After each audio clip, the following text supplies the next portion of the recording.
मला देवाभाऊला काही सांगायचं आहे की देवाभाऊ, आत्ताच मी एक व्हिडिओ बघितला.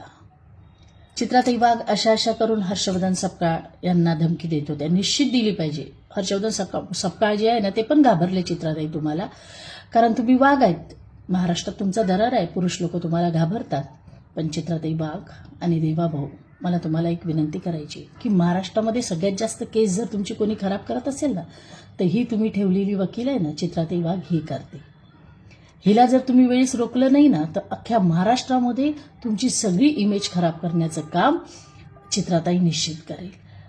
ज्या पद्धतीने चित्राताई वाघ तुम्हाला बटरिंग करतात, ज्या पद्धतीने त्यांचे व्हिडिओ असतात, त्याच कळकळी नजर त्या चिमुकलीवर जेव्हा अत्याचार झाला ना, देवाभाऊला जर विनंती केली असती ना ताई तुम्ही की देवाभाऊ काय चाललंय महाराष्ट्रामध्ये, 3.5 वर्षाच्या चिमुकलीवर आज अत्याचार होत आहे, अन्याय होत आहे, हा व्हिडिओ जर बनवला असता ना देवाभाऊला, तर बरं वाटलं असतं.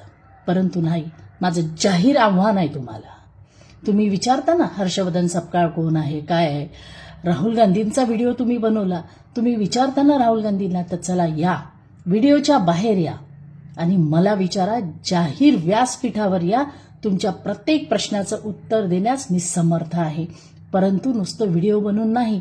या, चला आपण कुठल्या तरी व्यासपीठावर भेटूया आणि मग तुम्हाला कळेल की राहुल गांधी कोण आहे, हर्षवर्धन सपकाळ कोण आहे आणि तुम्ही कोण आहे आणि कोणामध्ये किती पात्रता आहे हे तपासून जर पाहायचं असेल तर मात्र माझं आव्हान तुम्ही स्वीकारलं पाहिजे.